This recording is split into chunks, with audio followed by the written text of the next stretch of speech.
पंजाब से है प्रदीप कौर, स्वागत है आपका। नमस्कार जी। जी नमस्कार। हम जी एक बात पूछना चाहते हैं कि साहब से बात कर रहे हैं। जी बात हो रही है प्रदीप जी, बताइए। अच्छा, ये तो जी पेट में दर्द हो रही है। क्या हो रही है आपको? कमर दर्द हो रही, कमर दर्द हो रही है, टांगों में दर्द हो रही है, हाँ हाँ ठीक। जोड़ों में दर्द है, हाँ, नाड़ों में खिंचाव है। ठीक है। कितनी उम्र है प्रदीप साहब? सारा आयु। नमस्कार जी। जय हिंद। आपकी उम्र कितनी है? ये उम्र है जी 65 साल जी। 65 साल। और परवाह नहीं करो जी। देखो, एक तो ये करो कि ये वेस्टर्न टॉयलेट यूज़ करो। और देखो, आप पंजाबी पुत्र लग रहे हो मैनू। और कोई वजन नहीं उठाना, और तुसी कोई डांस भी नहीं करना कुछ दिन तक। वो पंजाबी डांस जो होता है ना, वो बहुत झटके लेता है। तो एक तो ये एहतियात करें, वज़न नहीं उठाएं और वेस्टर्न टॉयलेट यूज़ करें। और एक आता है गोंद स्याह, यानी काला गोंद, इसको हम लोग बोलते हैं, असली ले लीजिए बस। और 100 ग्राम काफ़ी होना चाहिए रोगी के रोग के लिए।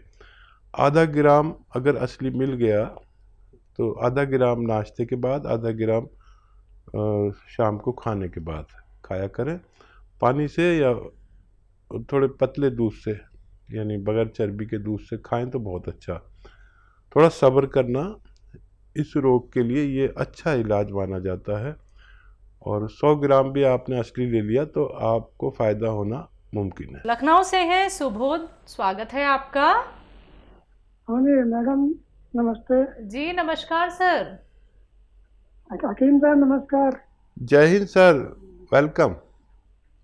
सर देखिए, एक डाउट में है जो आप बताते हैं त्रिफला में जैसे भून के होना चाहिए सब चीजें, हाँ तो आप बताते हैं कि उसमें आंवला जैसे बताते हैं किसी और चीज में पड़ना है, किसी पाउडर में, तो क्या आंवले को भी उसमें आलमंड में तेल में भूनना पड़ेगा? ठीक है। और कोई सवाल भी है आपका? नहीं जी, और कुछ नहीं है, यही एक डाउट है। मैंने कहा हरड़ जैसे भूनते हैं ठीक या है, ठीक। बहेड़ा भूनते हैं, हाँ तो आंवले को भूनने की जरूरत है कि नहीं दूसरे नहीं। और प्रोडक्ट्स में डालने के लिए? हाँ, सिर्फ देखिए 3 नाम हैं। आंवले को भूनने की ज़रूरत नहीं है।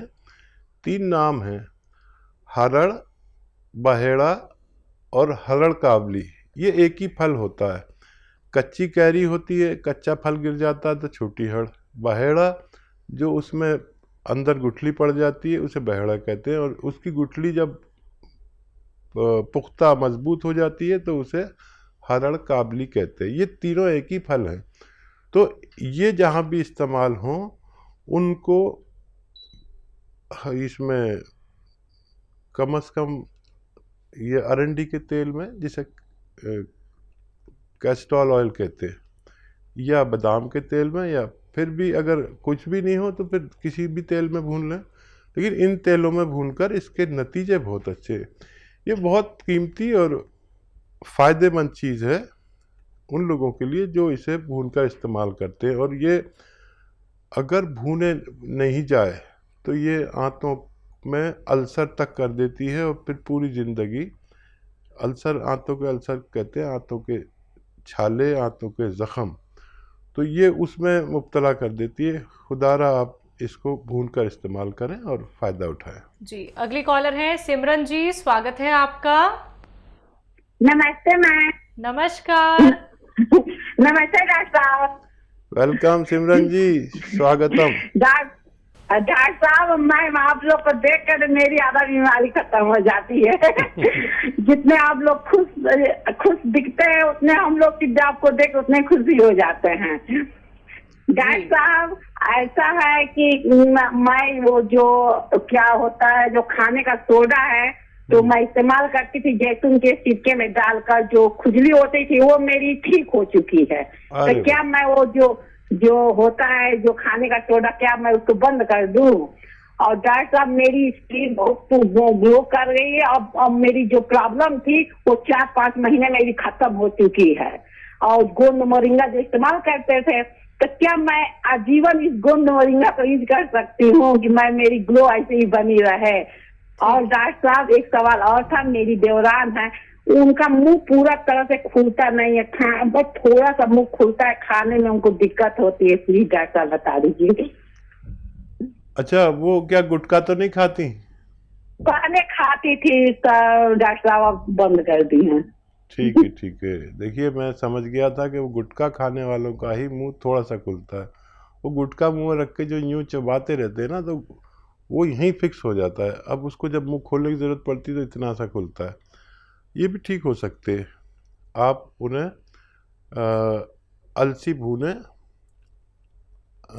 300-400 ग्राम अलसी भून लें, और ये गोंद मोरिंगा सफ़ेद उसमें 1 चुटकी मिलाए 1 चम्मच में इसके पाउडर में, और रोज़ाना 1 बार या 2 बार दिया करें। वक्त लगेगा, फिर गुटखा दोबारा नहीं खाएं, नहीं तो कोई जिम्मेदारी नहीं है, उनको भी फ़ायदा होना मुमकिन है। और आपकी जो प्रेम है ना, प्रेम भावना ख़ास तौर पर इनके लिए, और वो बहुत कीमती है।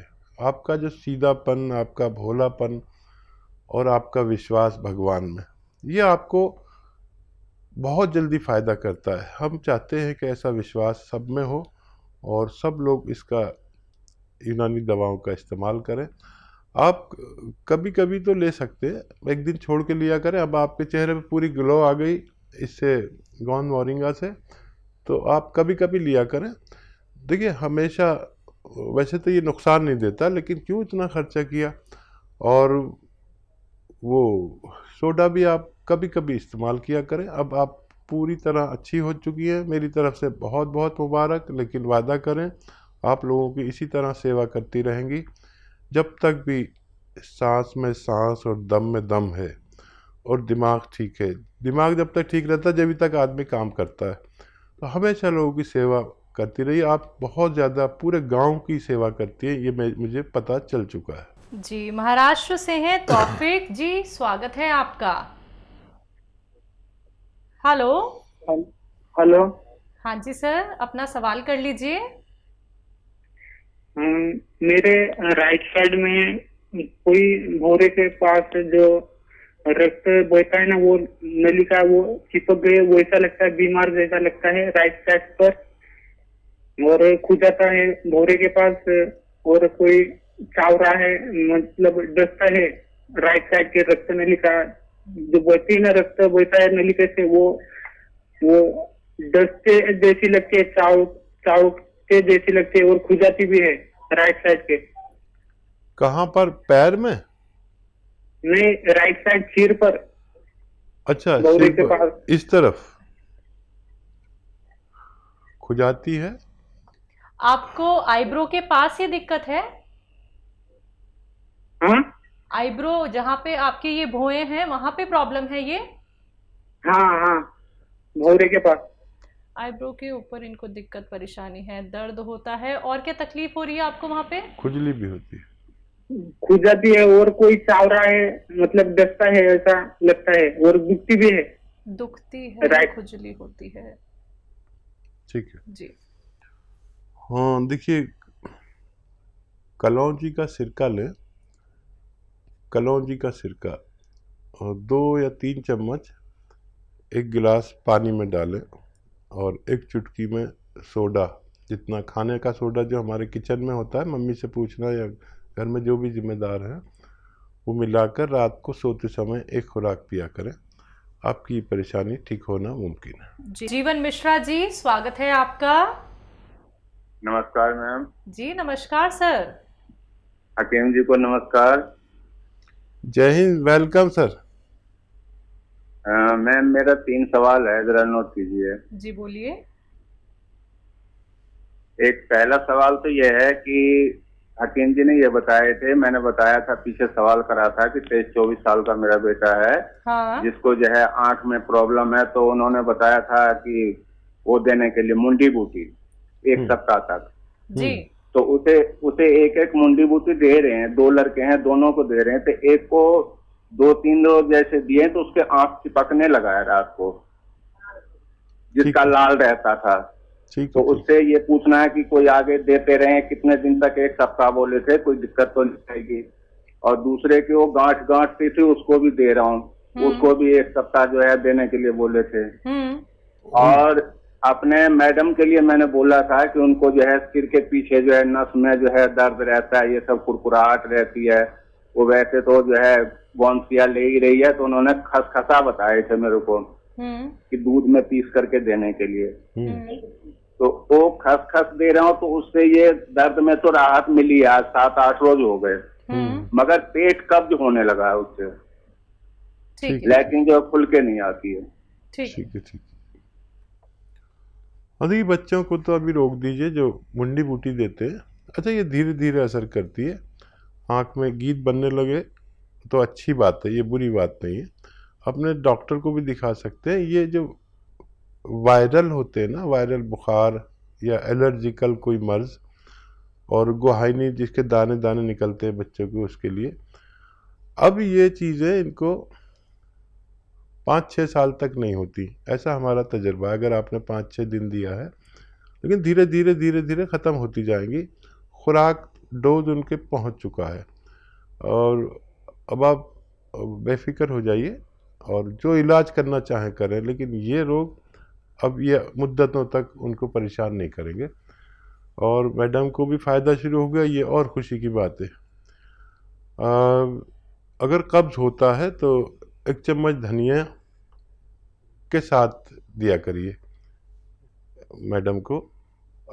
धनिया और मेथी का पाउडर बना लीजिए, जिसमें मेथी 50 ग्राम हो, धनिया 100 ग्राम, इसका पाउडर 1 चम्मच उनको खिलाएं और ये पिला दें, तो उनकी ये परेशानी भी ठीक होना मुमकिन है। और क्या सवाल? बस इनके 2 ही सवाल थे हकीम साहब। ठीक है, चलिए अगले कॉलर हैं पंजाब से। स्वागत है आपका। नमस्कार जी नमस्कार, आपका नाम क्या है? आप थोड़ा तेज आवाज में बात कीजिए सर। हाँ जी, अपने हकीम साहब से बात करना है जी। हाँ जी, हकीम साहब से बात हो रही है आपकी। मैडम, हमारे 2 सवाल हैं, 2-3 सवाल है, नोट कर लीजिए। जी सर। मैडम 2-3 सवाल है, नोट कर लीजिए मेरे। सर बोलिए, आप सवाल तो बोलिए। हाँ, पहले सजीव का दवाई हमने पूछा था, दर्दों की। हाँ जी, दर्दों की दवाई पूछा है, उसको बीपी शुगर भी है, बीपी शुगर, और रात को श्रेणी भी आती है। समझ गए आप? बीपी है, शुगर है, जिनको पैरों में दर्द है, रात को उसको श्रेणी आ जाती है। क्या आती है रात को? सोते वक्त में मुड़का आ जाता है, सोते वक्त। सर सोते वक्त उसको रात को मुड़का आ जाता है, श्रेणी आ जाती है। हम लोग समझ नहीं पा रहे। नाड़ों में बचाव है। सर मेरा दूसरा सवाल है, नसों में मेरा खिंचाव। दूसरा सवाल है, हम्म दूसरा सवाल है कि आपकी आवाज साफ नहीं आ रही भाई। अच्छा, आपको मेरी आवाज मिल पा रही है सर? हाँ जी, सुन पा रही हाँ हूँ। जी, मैं इधर से बोलती हूँ। आप बताइए, जिनको पैरों में दर्द है, उनको बीपी है, शुगर है, नसों में खिंचाव है, और रात को मिर्गी के दौरे आते हैं? नहीं, कुछ नहीं, और कुछ नहीं है जी। ठीक है, नसों में खिंचाव। हाँ ठीक है। और कोई सवाल? और एक दूसरा सवाल है कि लड़के की उम्र 50 साल है, हाँ कि उसको बीपी शुगर रहता है, ठीक है। कि उस सिग्नल की प्रॉब्लम। जी जी, बीपी, शुगर, दर्द, नसों में खिंचाव।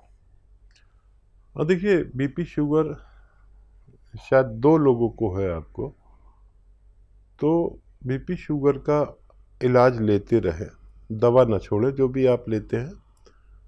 और कलौंजी का सिरका 2 चम्मच पानी में डालें और 1 चुटकी उसमें खाने का सोडा मिलाएं, और दिन में 2 बार खाने के बाद पिएं, और अपनी सारी औषधि लेते रहें जो डॉक्टर देता है, और ये लेना शुरू कर दें। तो धीरे धीरे सारी चीज़ें कंट्रोल होना मुमकिन है। और जिनको नसों में दर्द, कमर में दर्द या पैरों में खिंचाव या कहीं भी दर्द है, तो गोंद स्याह नाम का एक काला गोंद आता है जिसका असली लेना बहुत ज़रूरी है। इसको आप असली लें और इसका पाउडर बना लें। ये एक रॉ मटेरियल यानी कच्ची गोंद है एक, जो नकली बहुत मिलता है। 100 ग्राम खरीद लें, काफ़ी होना चाहिए एक रोगी के इलाज के लिए। ये 15-16 रुपये रोज़ का इलाज है। आधा ग्राम सुबह खिलाएं, आधा ग्राम शाम को खाने के बाद और नाश्ते के बाद। थोड़ा सब्र करें, धीरे धीरे धीरे धीरे ये आपके सारे जोड़ों के नसों के परेशानी को अच्छा करता है। और जिनको भी नसों में, कमर में दर्द है और जोड़ों में दर्द है, तो वो वेस्टर्न टॉयलेट का प्रयोग ज़रूर करें और ज़्यादा मेहनत ना करें, तो फ़ायदा होना मुमकिन है।